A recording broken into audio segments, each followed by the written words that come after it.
November 7th, 1944. The western edge of a battered village somewhere between Nancy and the German border. Oberfeldwebel Klaus Richter crouched beside the smoking wreckage of what had been 3 hours earlier, an American M4 Sherman tank.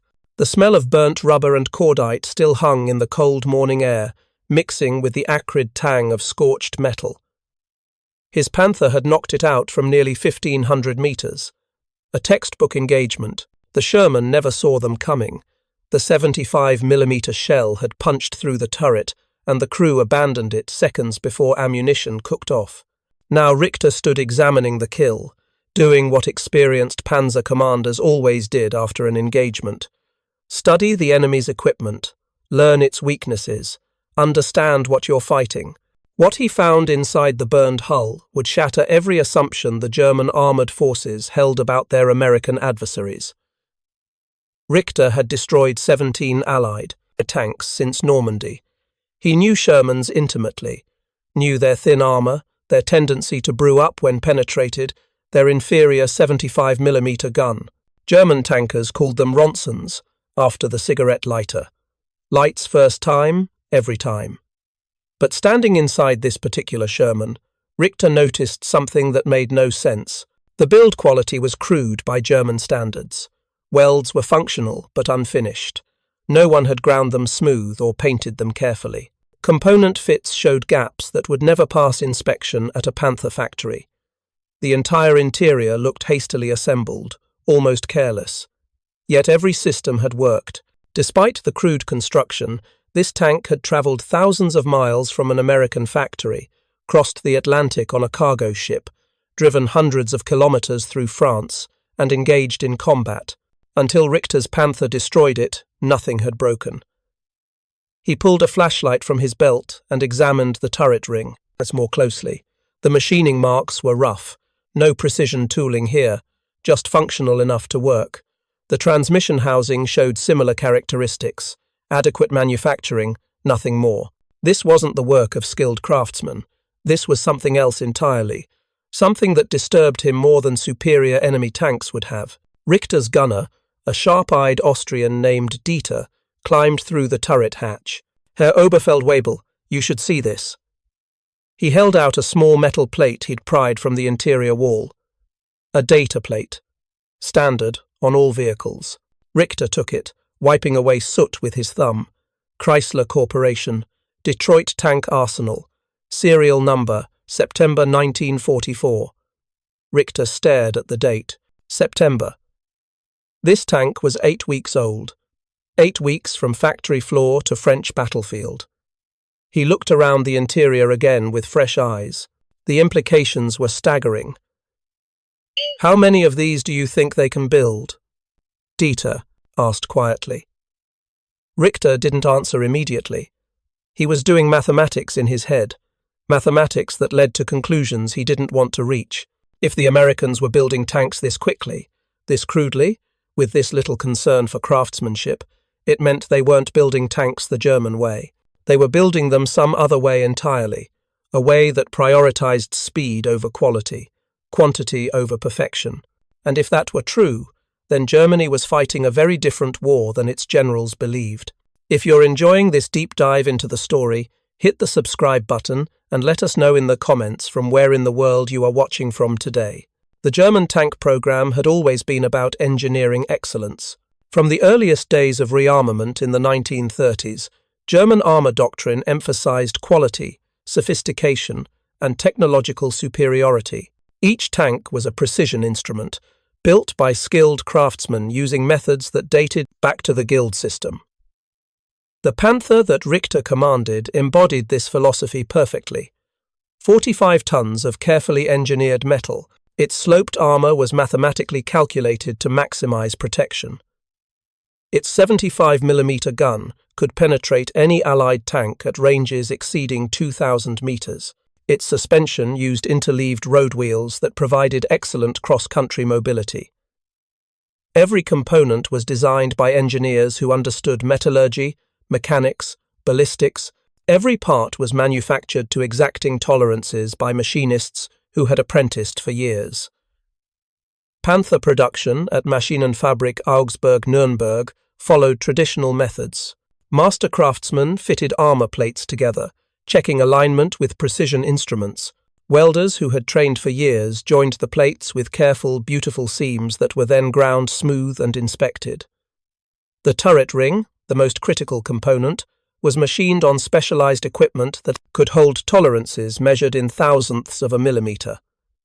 Final assembly took place in workshops where each tank moved through sequential stations. At each station, skilled workers installed specific systems: engine and transmission, suspension and tracks, electrical systems and instruments, armament and optics. Quality control inspectors examined every weld, every bolt, every fitting. Nothing left the factory that wasn't perfect. This process took time. Approximately 55,000 man-hours per Panther, according to production records. That meant, if you added up every hour, every worker spent on every component, from the steel mill to the final inspection, a single Panther required 55,000 hours of human labor. At peak production in mid-1944, German factories produced roughly 380 Panthers per month. This was considered an extraordinary achievement, a triumph of German industrial organization. Albert Speer, Reich Minister of Armaments and War Production, had streamlined production through rationalization, standardizing components, reducing custom fittings, employing forced labor to supplement skilled workers. These measures had doubled, even tripled, tank production from earlier in the war. But the production method remained fundamentally unchanged. Tanks were still built by craftsmen using time-intensive processes that emphasized quality and precision. The Tiger, Germany's heavy tank, required even more time, 300,000 man-hours per vehicle, according to some estimates, though this figure included component manufacturing time. The Tiger's thick armor plates had to be heat-treated carefully to avoid brittleness. Its 88mm gun required extensive machining. Its complex transmission needed skilled assembly. Only one factory, Henschel in Kassel, produced Tigers. Production never exceeded 104 units in any month. Total Tiger production over the entire war would reach only 1,347 vehicles. This limited production was understood and accepted. Tigers weren't meant to be numerous. They were elite weapons, deployed in independent heavy tank battalions to provide breakthrough capability and defensive firepower. Quality over quantity. One Tiger could destroy multiple enemy tanks. Superior engineering and crew training would compensate for numerical inferiority. This was the philosophy that guided German armor production. Build fewer tanks, but make them better. The Russian T-34 and the American Sherman might be simpler, cruder, more numerous, but German tanks were superior, better armored, more powerful guns, more sophisticated engineering. German tactical skill combined with technological advantage would overcome numerical disadvantages. Every German tanker believed this. They had to believe it. The alternative was unthinkable. But Oberfeldwebel Richter, standing in that destroyed Sherman in November 1944, was beginning to understand that belief didn't matter. What mattered was arithmetic. In the 3 months since Normandy, Richter's unit had destroyed dozens of Allied tanks. Yet the Allies always had more. Always. For every Sherman knocked out, 2 more appeared. For every American tank battalion destroyed, another arrived from the replacement depot within days. German losses, by contrast, were permanent. When Richter's company lost a Panther in Normandy, it took 6 weeks to receive a replacement. Sometimes they never received one. The company that had started Operation Lüttich with 42 Panthers now operated with 11. Not because they'd lost 31 tanks in combat, though losses had been heavy, but because destroyed Panthers weren't replaced. The production capacity simply didn't exist. Richter had thought this was a logistics problem, a transportation issue. The Allied air forces had destroyed so many rail lines that getting tanks from factories to the front had become nearly impossible.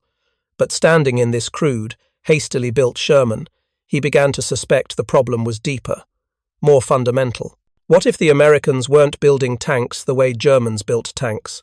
What if they'd found a completely different method, A method that sacrificed craftsmanship for speed, quality for quantity? He looked at the weld seams again. Functional but ugly.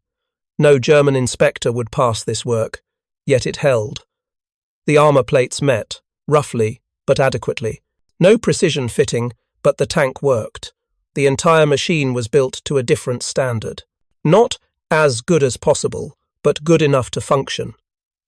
This represented a completely different manufacturing philosophy, one that Richter, trained in the German system, found almost offensive. But effectiveness mattered more than elegance. This crude tank had worked perfectly until his Panther destroyed it. And if the Americans could build crude tanks quickly, they could build many crude tanks quickly. More tanks than German craftsmanship could match, regardless of superior quality. Dieter was examining the engine compartment. Herr Oberfeldwebel, look at this. Richter climbed through the rear deck. The engine was a Ford GAA, a liquid-cooled gasoline V8. The entire power pack, engine and transmission together, sat on mounting points designed for quick removal. Dieter pointed to the bolt patterns. This is designed to be replaced in the field. You could swap the entire engine in a few hours with the right equipment. Compare that to a Panther. Changing a Panther's Maybach engine required specialized tools, a maintenance facility, and at least 2 full days of work by trained mechanics. The Tiger was even worse. Engine changes required major disassembly and could take a week. The Americans had designed their tank for maintenance by semi-skilled mechanics with standard tools. Another philosophical difference. Germans built tanks that required expert care. Americans built tanks that could be maintained by anyone with basic mechanical knowledge. They're not trying to build perfect tanks, Richter said quietly. They're building disposable tanks. Use them, lose them, replace them. Dieter looked uncomfortable. That's wasteful, disrespectful to the machinery. It's effective, Richter replied. And that's what matters. They climbed out of the Sherman. Across the field, 2 more destroyed M4s sat where Richter's company had knocked them out during the morning engagement. 3 Shermans destroyed, 0 German losses. A perfect tactical victory by any measure. Yet Richter felt uneasy. 3 destroyed Shermans. How long before the Americans replaced them? Days? A week? How long before those replacements reached the front? And when they did, would Richter's company still have 11 Panthers? Or would it be down to 9 or 7? The mathematics was simple and terrible. Germany was winning individual battles and losing the war. Back at the company headquarters, a farmhouse the Panzer crews had commandeered 3 days earlier, Richter reported the engagement to his commander, Hauptmann Schmidt. Schmidt was a veteran tanker who had fought in Poland, France, Russia, a professional who understood armor warfare at both tactical and operational levels. 3 Shermans destroyed, no losses to our forces, Schmidt noted, marking the positions on his map. Well done. Herr Hauptmann, I examined one of the destroyed tanks closely, Richter began. The build quality is crude, very crude, but it was built recently. September production. Schmidt looked up from his map. September. That's only 2 months ago. Exactly, sir. Which means... Richter hesitated. What he was about to suggest bordered on defeatism, but facts were facts. Which means the Americans are building tanks very quickly, much more quickly than we are. Schmidt set down his pencil. Continue. The tank was crudely built, sir. Rough welds, components that barely fit specifications. But everything worked. It's designed for mass production, not quality. And if they can build crude tanks quickly, they can build many of them quickly. How many? Schmidt asked. I don't know, sir, but consider this. In 3 months of fighting since Normandy, we've destroyed perhaps 200 Allied tanks. Yet they keep coming. Our intelligence reports show no decline in enemy armor strength. If anything, they're growing stronger. Schmidt walked to the window, looking out at the 3 Panthers parked in the farmyard. We started with 42 tanks in July. We're down to 11. We've destroyed far more than we've lost in straight combat. But we can't replace our losses. And they can, Richter said. That's what concerns me, sir. The Americans aren't trying to build better tanks than ours. They're building adequate tanks in overwhelming numbers. The room fell silent. Both men understood the implications. German military doctrine had always emphasized quality over quantity, elite training, superior equipment, tactical excellence. But what happened when the enemy had adequate quality and unlimited quantity? The question went unanswered because neither man wanted to speak the answer aloud. That evening, Richter wrote a letter to his brother, an engineering officer working in tank production at the Daimler-Benz plant in Mannheim. He described the Sherman he'd examined, the crude construction, the design for rapid production and easy maintenance, the obvious prioritization of speed over quality. He asked his brother a simple question. Could German factories build tanks this way? And if so, why weren't they? The letter would take 2 weeks to reach Mannheim. The reply would take another 2 weeks to return. By the time Richter received it, the tactical situation would have changed dramatically. But the answer his brother provided would confirm Richter's darkest suspicions about the industrial war Germany was losing. The American approach to tank production had begun with a fundamental decision made in 1941, before the United States entered the war. When the Army approved the M4 Sherman design in September 1941, they made it clear to manufacturers. This tank must be built quickly, reliably, and in enormous numbers. Everything else was secondary. The M4 design reflected this priority from the beginning. Unlike German tanks, which were designed by engineers focused on maximum performance, the Sherman was designed by engineers who had to answer to production managers. Every design decision considered not just battlefield performance, but manufacturing feasibility. Could this component be mass-produced? Could it be made with available materials? Could semi-skilled workers assemble it? Could it be maintained with standard tools? The hull was welded from flat armor plates rather than cast, because welding was faster and could be done by workers trained in weeks rather than months. The welded hull was not ground smooth or finished beautifully. It was functional. Ugly welds didn't reduce effectiveness, so why waste time making them pretty? The turret was cast as a single piece, which required less skilled labor than welding multiple plates. Casting allowed for complex shapes, but tolerated less precision than machined components. This was acceptable because the tolerances were relaxed throughout the design. Parts didn't need to fit perfectly, they needed to fit adequately. The suspension used vertical volute springs, a simple system that was less sophisticated than the German torsion bar system, but could be manufactured more quickly and repaired more easily. Each road wheel was independent. If one broke, you changed just that wheel. German interleaved road wheels provided better performance but required removing multiple wheels to change one. The transmission was simpler than German designs. It shifted roughly, required skill to use effectively, and wore out faster. But it could be manufactured quickly and replaced in the field. German synchromesh transmissions were smoother and longer lasting, but required precision manufacturing and specialized maintenance. The engine was an off-the-shelf automotive design. The Ford GAA was basically a tank-sized version of engines Ford already built for trucks and aircraft. It required no new tooling, no specialized components, no extended development. It was adequate. That was enough. Every aspect of the Sherman reflected this philosophy. Not, how good can we make this, but how good does it need to be, and how quickly can we produce it? The approach horrified traditional tank designers. It violated every principle of precision engineering. But it worked. And more importantly, it could be mass-produced by workers who had been building automobiles 6 months earlier. The Detroit tank arsenal, operated by Chrysler, demonstrated this approach in its purest form. Built from scratch in the winter of 1940 to 1941, the arsenal was designed specifically for Sherman production using automotive assembly line techniques. Albert Kahn, the architect, created a massive facility protected by 3-foot-thick concrete walls, not to make it a fortress, though that helped, but because automotive production required massive open spaces. The main assembly floor was immense, hundreds of yards long, completely open, with overhead cranes running the length of the building. This wasn't a traditional tank workshop. It was a factory designed for continuous production. Shermans moved down assembly lines. Not the same way cars moved, because tanks were larger and heavier, but the principle was identical.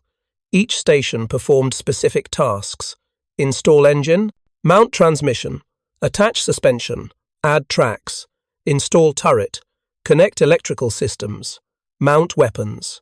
Workers at each station were trained for their specific task, not for overall tank construction. A man installing engines didn't need to understand turrets. He needed to know how to bolt an engine to its mounts, connect fuel lines, and check that it cranked over. That training took days, not months. Specialization allowed Chrysler to employ workers with minimal manufacturing experience, women who had never held industrial jobs, farmers who had never seen a factory, teenagers fresh out of high school. They couldn't build an entire tank, but they could learn one task and repeat it efficiently. The assembly line kept moving. Tanks progressed from station to station. Components arrived from feeder lines at precisely timed intervals. Engines from Ford, transmissions from Synchromesh divisions, gun mounts from Pacific Car and Foundry, armor plates from steel mills. Everything converged on the main line at the exact moment it was needed. Quality control was different from German methods. German inspectors examined every weld, every bolt, every component for perfection. American inspectors checked that systems functioned. Did the engine start? Did the transmission shift? Did the turret traverse? Did the gun elevate and depress? If yes, the tank passed. Welds didn't need to be beautiful. They needed to hold. Components didn't need to fit perfectly. They needed to work. By December 1942, the Detroit tank arsenal was producing 896 Shermans per month. In 1 month, Chrysler built more tanks than Germany, produced Panther and Tiger tanks combined. And Chrysler wasn't the only Sherman manufacturer. Fisher Tank Arsenal, a General Motors facility, produced over 3,000 M4A2 models for Lend-Lease to Russia. Pacific Car and Foundry in Washington State built nearly 1,000 M4A1S. Pressed Steel Car Company in Pennsylvania produced over 8,000 Shermans of various models. Federal Machine and Welder Corporation, Pullman Standard, American Locomotive Company, Baldwin Locomotive Works, Lima Locomotive Works. Every company brought automotive or locomotive manufacturing experience to tank production. None of them built tanks the traditional way. All of them built tanks quickly.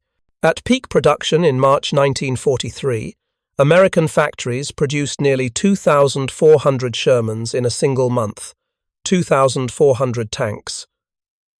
In 1 month, Germany would not produce that many of all tank types combined in the entire year of 1943. The arithmetic was devastating. American Sherman production reached 49,324 tanks by war's end. Germany produced approximately 25,000 tanks of all types during the entire war. That included Panzer IIIs, Panzer IVs, Panthers, Tigers, everything.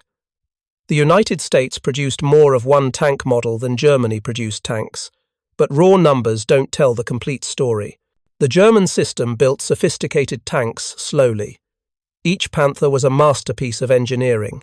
Each Tiger was a carefully crafted weapon. German crews could be confident that their equipment represented the finest armor technology available. The problem was replacement. When a Panther was destroyed, it took months to replace, if it was replaced at all. The factory that built it might have been bombed.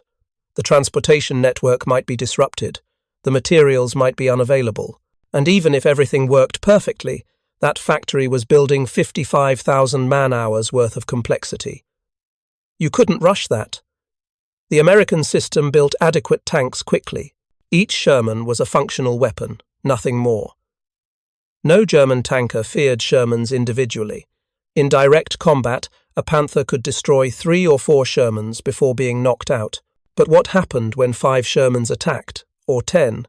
And when those 10 were destroyed, 10 more arrived next week, and 10 more the week after. The Sherman's greatest strength wasn't its 75mm gun or its mobility. It was the Detroit Arsenal's assembly line, American tank doctrine, and understood this reality. Shermans weren't designed to match Panthers or Tigers in individual combat. They were designed to be present in overwhelming numbers, supported by superior logistics, backed by complete air superiority, and replaced immediately when destroyed. The Sherman was part of a system.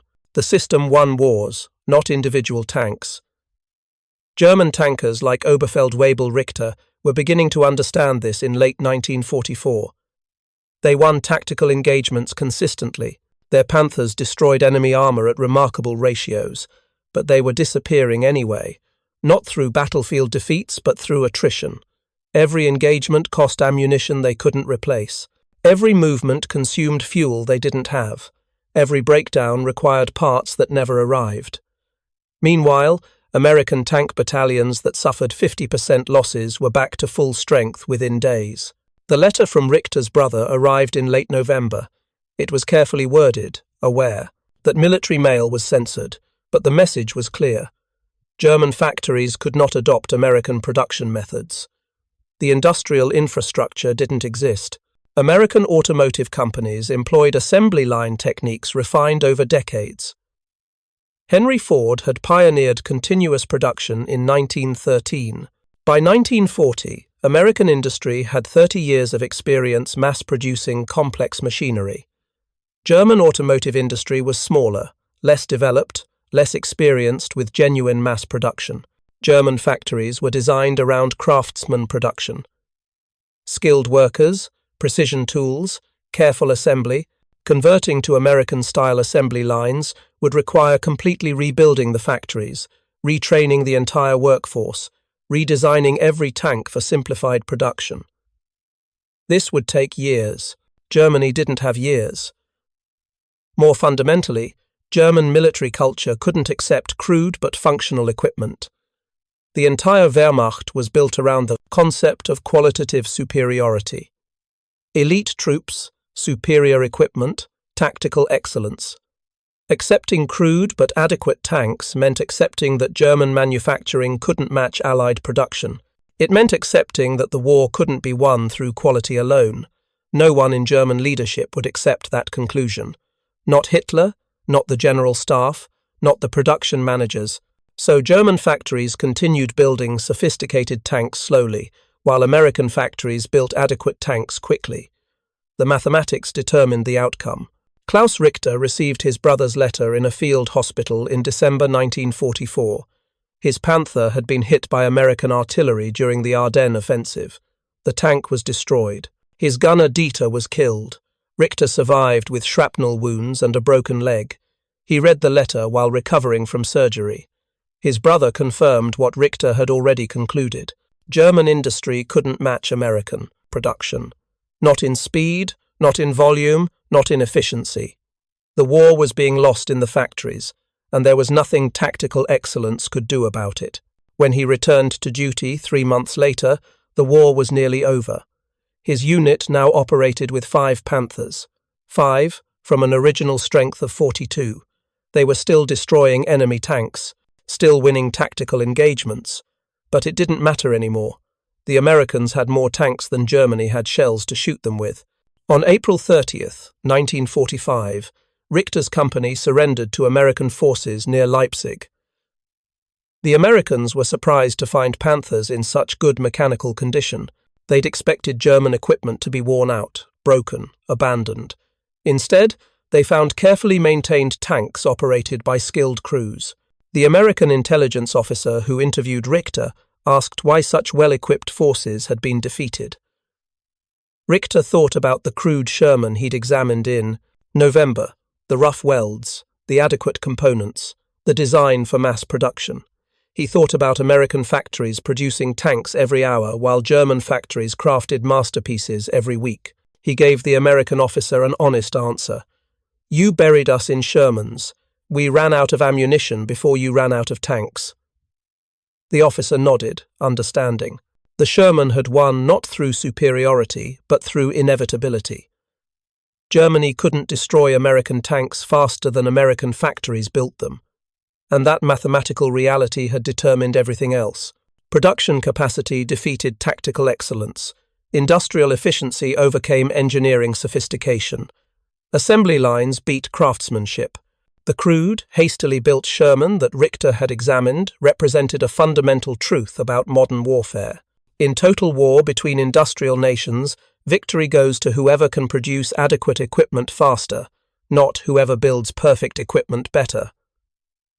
Germany had built approximately 5,964 Panthers over 2 years of production. Magnificent tanks, superior to anything the Allies fielded in armor protection and main gun effectiveness. But the United States built 49,000 Shermans. The Sherman wasn't the better tank, it was the more numerous tank. And in industrial warfare, numbers matter more than quality. You can't fight what you can't match. German factories, for all their precision and skill, couldn't match American assembly lines. Not in speed, not in volume, not in efficiency. The war was decided by production capacity long before it was decided on battlefields. Oberfeldwebel Richter understood this in November 1944, when he stood in that destroyed Sherman, a crude tank built in 8 weeks that worked perfectly until destroyed, a tank that would be replaced within days. A tank that represented an industrial system Germany couldn't defeat because Germany couldn't match. The arithmetic was always going to win. Germany was fighting mathematics itself, and mathematics always wins. If you find this story engaging, please take a moment to subscribe and enable notifications. It helps us continue producing in-depth content like this. The story of that crude Sherman and the German tanker who examined it reveals something profound about the nature of industrial warfare. Technology matters, training matters, tactical skill matters, but none of it matters as much as production capacity. The side that can build adequate equipment quickly beats the side that builds perfect equipment slowly, every time. Not in individual battles, but in wars. Germany won tactical victories throughout 1944. German tanks maintained kill ratios that should have been decisive. Panthers regularly destroyed multiple Shermans before being knocked out. Tigers could engage and destroy American tanks from ranges where return fire was ineffective. German tactical doctrine, German crew training, German equipment quality all remained superior. But Germany lost the war because it lost the production war. When Richter examined that Sherman in November 1944, he was looking at a tank built with approximately 10,000 man-hours of labor, using the most conservative estimates. Some sources suggest Sherman production required as little as 7,000 man-hours. Compare that to 55,000 man-hours for a Panther, or 300,000 for a Tiger. The Americans built tanks 5 to 30 times faster than Germans built comparable vehicles. This speed advantage meant numerical advantages that tactical skill couldn't overcome. American tank battalions destroyed in Normandy were reconstituted with new equipment within weeks.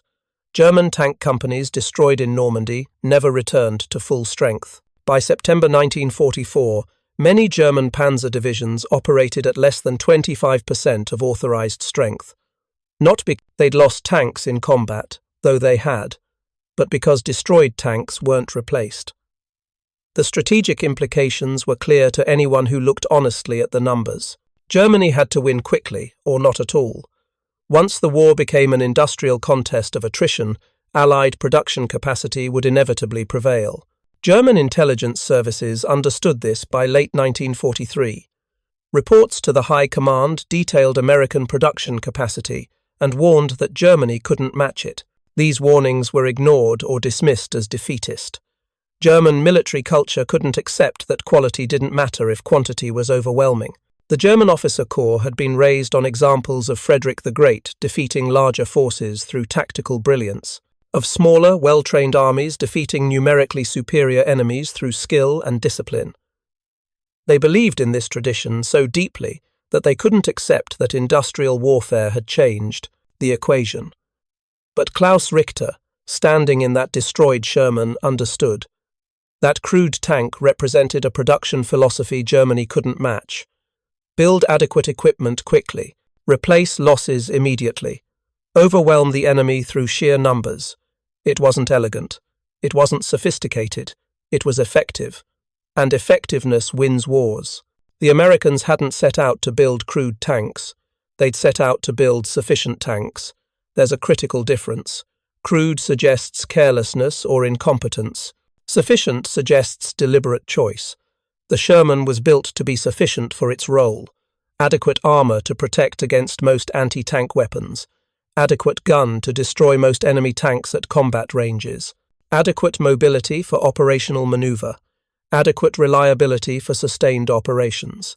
Where the Sherman was inadequate, against heavy German armor, American doctrine compensated. Don't engage Panthers and Tigers directly. Use artillery, air support, numerical superiority. Flank them, ambush them, overwhelm them with multiple tanks attacking simultaneously. Accept that some Shermans would be destroyed. That's acceptable because replacements were already in the pipeline. This doctrine only worked because of production capacity. You can't base tactics on accepting losses if you can't replace those losses. German doctrine couldn't accept tank losses because replacement was uncertain. Every Panther destroyed was potentially permanent, so German tactics emphasized avoiding losses, engaging only under favorable conditions, withdrawing when situations became unfavorable. Conservative tactics driven by production constraints. American tactics could be aggressive because production enabled aggression. Lost a tank? Another one arrives next week. Lost 10 tanks? 10 more arrive next week. The assembly line was backing every tactical decision. The Sherman wasn't the best tank in World War II. By most technical measures, it wasn't even in the top 5. The Panther was better. The Tiger was better. The T-34 was more cost-effective. The IS-2 had better armament. But the Sherman won because 49,000 of them showed up. You can debate technical specifications endlessly. Armor thickness, gun penetration, mobility, reliability. These metrics matter in tank versus tank combat, but wars aren't won by individual combat vehicles. Wars are won by industrial systems that produce combat vehicles faster than the enemy can destroy them. The Detroit Arsenal's ability to produce 900 tanks per month mattered more than the Panther's superior armor. Chrysler's assembly line efficiency mattered more than the Tiger's 88mm gun. American production capacity mattered more than German engineering excellence. This lesson, learned in November 1944 by a German tanker examining a crude American tank, remains relevant. In conflicts between industrialized nations, production capacity determines outcomes, not immediately. Not in early battles, but inevitably as attrition accumulates and losses mount. The side that can replace losses wins. The side that builds equipment quickly beats the side that builds equipment well. Adequate equipment in overwhelming numbers defeats superior equipment in limited numbers. These aren't pleasant truths for warriors who value skill and excellence, but they're truths nonetheless. Klaus Richter was an excellent tank commander. His crew was well trained. His Panther was a superior tank. He destroyed 17 Allied tanks in 6 months of combat. None of it mattered, because American factories were building tanks faster than he could destroy them, and that was always going to be decisive. When the war ended, surviving Panthers were examined by Allied technical intelligence. The reports praised German engineering, sophisticated suspension, powerful gun, excellent optics, but they also noted production inefficiencies, labor-intensive construction, complex, maintenance requirements, design characteristics that prevented mass production. The technical teams understood what German commanders hadn't. The Panther was too good. Its sophistication prevented the quantity necessary for victory. The Sherman was good enough, and its simplicity enabled the quantity necessary for victory. Good enough in sufficient numbers beats excellent in limited numbers. That was the lesson of the Sherman. The lesson Klaus Richter learned in November 1944 when he examined a crude American tank built in 8 weeks that worked perfectly until he destroyed it. A tank that represented industrial capacity Germany couldn't match. The mathematics that would inevitably determine the war's outcome. The difference between German and American tank production wasn't merely a matter of volume. It represented two fundamentally opposed philosophies of industrial warfare, each rooted in different economic realities and national experiences. Germany had entered the war with an industrial base designed for precision manufacturing. Firms like Krupp, Henschel, and Daimler-Benz had built their reputations on quality engineering. When these companies were tasked with tank production, they applied the same methods they'd used for locomotives, machine tools, and precision equipment. The German approach emphasized vertical integration. A Panther's armor came from Krupp steel mills. The plates were heat-treated at specialized facilities to achieve optimal hardness without brittleness. They were cut to precise dimensions, then transported to assembly plants where master welders joined them. The welds were X-rayed to detect internal flaws. Failed welds were cut out and redone. The finished hull was inspected by engineers who checked every dimension against technical drawings. This process produced excellent results. Panther armor was among the best in the world, but it was slow. A single hull might take 2 weeks from raw steel to finished product. And that was just the hull. The turret required similar time. The running gear, the suspension, the transmission, each major component required weeks of careful manufacturing. The engine came from Maybach, a company known for luxury automobiles and dirigible engines. The Maybach HL 230P30 was a magnificent piece of engineering, liquid-cooled, fuel-injected, producing 700 horsepower. It was also complex, requiring skilled assembly and precise tolerances. Building one took hundreds of hours. The transmission was even more demanding. German tank transmissions used synchronized gears for smooth shifting. This required precision machining to tolerances measured in hundredths of a millimeter. The gears had to be heat-treated, ground, and lapped. Each transmission required extensive testing before installation. Quality control was exhaustive. When a completed Panther left the factory, it had been inspected dozens of times by multiple specialists. It was a beautiful machine, representing the highest achievement of German engineering. America approached tank production from an entirely different direction. The United States had the world's most developed automotive industry.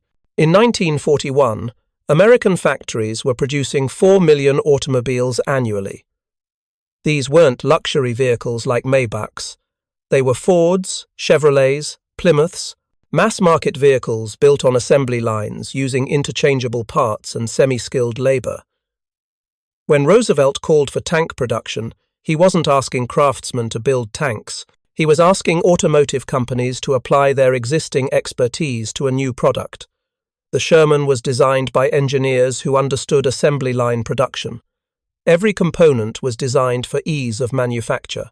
The hull used flat armor plates because flat plates could be cut quickly with standard equipment. Curved plates required specialized presses and took longer. Flat was faster. The plates were welded rather than bolted because welding was faster than drilling holes and installing bolts. The welds didn't need to be ground smooth because rough welds held just as well as finished ones. The turret was cast in one piece because casting required less skilled labor than welding multiple plates. Foundry workers could produce turret castings with a few weeks of training. Welding turret plates to German standards required years of apprenticeship. The casting was rougher, less precise, but adequate for the purpose. The suspension used simple vertical volute springs. These were basically large coil springs, the same principle used in automobile suspensions. Any factory that made car parts could make these springs. They required no special expertise, no exotic materials, no complex heat treatment. German torsion bar suspension was more sophisticated, providing better ride quality and durability, but torsion bars required specialized steel, precise heat treatment, and careful installation. American vertical volute springs could be manufactured by the thousands in existing facilities. The transmission was borrowed from existing designs. Early Shermans used modified truck transmissions. Later models used transmissions designed for the Sherman, but still based on proven automotive principles. They weren't smooth or sophisticated. Sherman transmissions required skillful clutch work and double clutching for smooth shifts. but they were simple, durable, and easy to manufacture. More importantly, they could be built by companies that already made transmissions. No new expertise needed.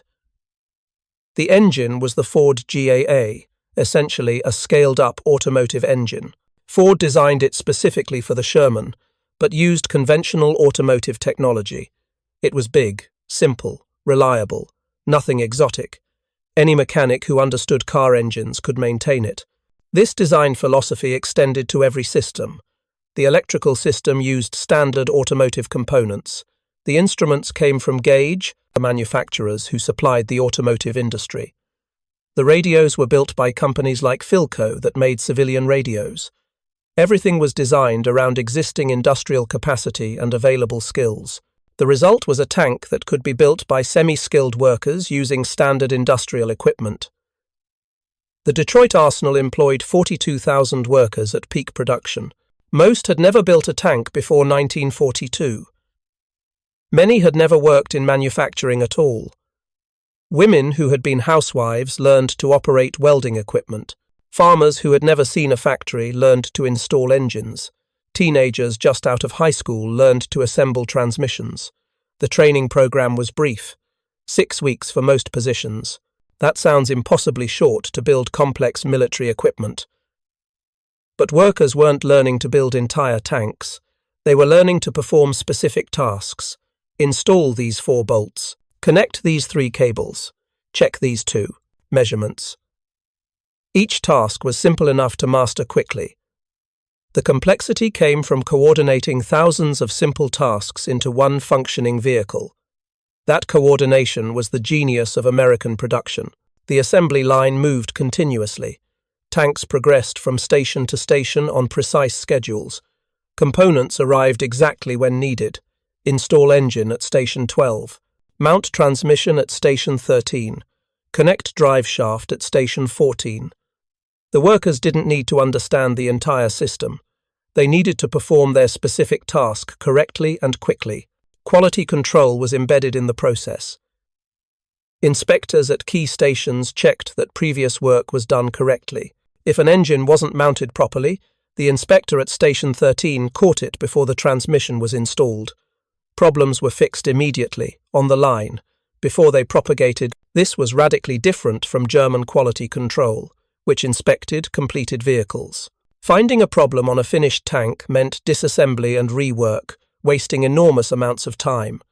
American quality control caught problems during assembly, when fixes were quick. The speed was staggering to anyone accustomed to traditional manufacturing. The Detroit arsenal's record month saw 896 Shermans completed. That's approximately 30 tanks per day, 1 tank every 48 minutes during operating hours. German observers, seeing captured American production reports, assumed the numbers were propaganda. No factory could build tanks that quickly, but the numbers were real. Chrysler had refined automotive assembly to the point where they could build a complex tank in the time it took German craftsmen to weld a single turret. The secret wasn't magic or some mysterious American advantage. It was the systematic application of mass production principles developed over decades in the automotive industry. Henry Ford had pioneered continuous assembly in praised Richter the Prussers, 1913 with the Model T. By 1940, American industry had nearly 30 years of experience building complex machines on assembly lines. That experience translated directly to weapons production. The same principles that built cars could build tanks. The same management techniques that coordinated automobile assembly could coordinate tank assembly. The same training methods that taught workers to install car engines could teach them to install tank engines. Germany had no equivalent experience. German automotive production in 1940 was approximately 300,000 vehicles annually, less than 10% of American output. German car companies built vehicles in small batches using more traditional methods. They had never developed true mass production on the American scale. When Germany needed to produce tanks rapidly, they had no assembly line tradition to draw on. They tried to speed up traditional methods, rationalize component production, employ forced labor, simplify designs where possible. These measures helped. German tank production increased substantially under Albert Speer's direction, but they couldn't match American methods because the entire industrial infrastructure was different. You couldn't simply copy American techniques. You needed the factories, the machine tools, the trained managers, the experienced workers, the supplier networks. Building that infrastructure took decades. Germany didn't have decades, so German factories continued building tanks the traditional way, as quickly as they could, which wasn't nearly quick enough. By late 1944, the production gap had become catastrophic. American factories were building more tanks in a week than Germany built in a month, and that was just tanks. The same production advantage existed for trucks, aircraft, artillery, ships, everything. Germany was being buried in American equipment. The human cost of this industrial imbalance was staggering.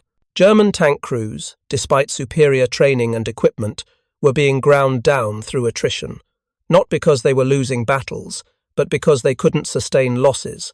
Hauptmann Schmidt's company, which began with 42 Panthers, exemplified the problem. They had destroyed well over 100 Allied tanks since Normandy. By any measure, they were successful. Kill ratios exceeded 5-1. But kill ratios don't matter if you can't replace your own losses. Schmidt's company lost tanks steadily, not primarily through combat, though that certainly happened, but through mechanical breakdown, through running out of fuel during withdrawals, through lack of spare parts, through having to abandon damaged vehicles because recovery equipment wasn't available. By December 1944, Schmidt commanded 5 operational Panthers, 5 tanks from an original strength of 42, and those 5 were operating on scavenged parts, with dwindling ammunition, supported by logistics that barely functioned. Meanwhile, American tank battalions that suffered 50% casualties in the Ardennes offensive were back to full strength by January. New tanks arrived from depots. Replacement crews came from training centers. Ammunition, fuel, and spare parts flowed continuously from supply units. The mathematical advantage translated into psychological advantage. American tankers knew that if they were knocked out, they'd get another tank. If their unit was destroyed, it would be reconstituted. The system supported them. German tankers knew that every loss was likely permanent. That knowledge affected tactics, morale, and ultimately effectiveness. The strategic implications extended beyond tank warfare. The same production imbalance existed across all equipment categories. Germany produced approximately 39,000 aircraft in 1944, considered a remarkable achievement given Allied bombing and resource shortages. America produced 96,000 aircraft the same year, while simultaneously supplying Britain, Russia, and other allies with thousands more through Lend-Lease. German artillery production totaled roughly 20,000 pieces in 1944. American production exceeded 70,000. German truck production reached perhaps 50,000 vehicles. American truck production exceeded 800,000, with hundreds of thousands more going to allies. The numbers were overwhelming in every category. But they represented more than just industrial capacity. They represented different approaches to warfare itself. Germany waged war as it had in previous centuries, emphasizing military excellence, tactical brilliance, superior equipment. The Wehrmacht was built around the concept of the qualitative edge: better troops, better weapons, better doctrine. This approach had worked in Poland, in France, in the early campaigns in Russia. Elite forces achieving rapid victories through superior capability. But World War II wasn't like previous wars. It became a contest of industrial attrition. And in attrition warfare, quantity eventually overwhelms quality. America understood this from the beginning. American military planning in 1941 assumed a long war of industrial mobilization. The strategy was never to match German tactical excellence or Japanese fighting spirit. The strategy was to overwhelm the Axis through superior production, build more of everything: tanks, planes, ships, trucks, guns, ammunition. Not necessarily better equipment, though American equipment was generally good, but definitely more equipment. Enough equipment that numerical superiority compensated for any tactical or qualitative disadvantages. This strategy required unprecedented industrial mobilization. American war production in 1944 represented roughly 40% of global manufacturing output, a single nation producing nearly half of everything manufactured on Earth. That figure seems impossible until you understand the scale of American industrial capacity. The United States in 1940 had been producing half of the world's automobiles, most of the world's oil, enormous quantities of steel, aluminum, copper, and other strategic materials. When that capacity was redirected to weapons production, the output was staggering. The Sherman tank was just one product of this system, not even the most impressive. The Liberty ship program produced cargo vessels in an average of 42 days. The B-24 bomber program, at the Willow Run plant, produced one aircraft every hour at peak output. The Manhattan Project built atomic bombs. American industry in World War II accomplished things that seemed impossible by any historical standard. And it did so while maintaining living standards that were high by wartime measures. German civilians experienced severe shortages throughout the war: rationing, scarcity, declining standards of living. American civilians experienced rationing too, but nothing like German levels. American workers earned good wages, had access to most consumer goods, enjoyed living standards that German workers couldn't imagine. This economic strength supported military production while maintaining domestic morale. Germany couldn't match it. The Soviet Union couldn't match it. Britain needed American aid to sustain its war effort. Only America had the industrial capacity to wage total war on this scale while maintaining prosperity at home. Klaus Richter understood none of this when he examined that destroyed Sherman in November 1944. He saw a crudely built tank and recognized that it represented rapid production, but he couldn't comprehend the scale. How could he? Nothing in German experience prepared anyone for American industrial capacity. Even German intelligence, with access to production statistics, struggled to believe the numbers. 300,000 man-hours to build. A Tiger seemed normal to German engineers. That's how long complex precision equipment took to build. 10,000 man-hours for a Sherman seemed impossibly short. Either the Americans were lying about production rates, or they'd found some completely new manufacturing method. The truth was both.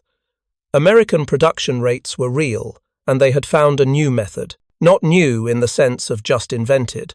Assembly line production dated to the 1910s, but new in the application to military equipment on such massive scale. No nation had ever done this before. Turned its entire industrial capacity to weapons production using mass production techniques. The results were unprecedented in military history. America didn't just outproduce Germany. America outproduced everyone combined. Total Axis production, Germany, Japan, and Italy together, was less than American production alone. Add Britain and the Soviet Union, and the imbalance becomes even more extreme. The Allies produced roughly 5 times as much war material as the Axis. That advantage made defeat inevitable for Germany once the war became industrial. The question was never whether Germany would lose, but when. Every month the war continued, the production imbalance grew more pronounced. Every engagement depleted German strength that couldn't be replaced while Allied strength, despite losses, continued increasing. By 1945, the strategic situation was hopeless. Germany still had skilled soldiers and sophisticated weapons, but far too few of both. Divisions existed on paper but were actually regiment-sized. Tank battalions had a handful of operational vehicles. Artillery units lacked ammunition. Supply units had no fuel. Meanwhile, Allied forces grew stronger. American armies in Europe numbered over 3 million men by war's end, all equipped with new weapons, ample ammunition, excellent logistics. British forces, though smaller, were similarly well equipped. Soviet armies, benefiting from both their own production and American lend-lease, fielded hundreds of divisions with thousands of tanks and aircraft. The final battles of World War II weren't even contests. They were massacres. German units, despite skill and courage, were simply overwhelmed, outnumbered, outgunned, outsupplied. Fighting with dwindling ammunition against enemies who could fire artillery continuously, call in air strikes without limitation, bring up fresh troops and new equipment endlessly. The Sherman tank, crude and unloved by its own crews, was the symbol of this overwhelming material advantage. Not the best tank, not even a particularly good tank by 1945 standards, but present in such numbers that it didn't matter. German tankers could destroy 3 Shermans for every Panther lost and still be defeated by the 4th and 5th Shermans. The mathematics was inexorable. Production determined outcomes, and Germany had lost the production war in 1941, before Pearl Harbor, before America even entered the fighting. Klaus Richter's examination of that destroyed Sherman was the moment he understood this truth. The crude welds, the rough components, the adequate but not excellent construction. All of it made sense once you understood the philosophy. Build them fast, build them cheap. Build them in overwhelming numbers. Accept that they're not perfect. Accept that crews might die. Accept higher loss rates. Because you can replace the losses and the enemy can't. That's how you win industrial wars. Not through excellence, but through abundance. The lesson applies beyond World War II. In any conflict between industrialized nations, production capacity becomes decisive if the war lasts long enough. Initial tactical advantages matter less than the ability to sustain losses and replace equipment. Superior technology matters less than the ability to field adequate technology in overwhelming quantities. The side that can build sufficient weapons faster than they can be destroyed will eventually prevail, regardless of tactical skill or individual equipment quality. This is the hard mathematical truth of modern warfare, the truth that Klaus Richter learned examining a crude American tank in November 1944, the truth that determined Germany's defeat long before the final battles were fought. Production beats perfection. Quantity overwhelms quality. Assembly lines win wars. Thank you for watching. For more detailed historical breakdowns, check out the other videos on your screen now, and don't forget to subscribe.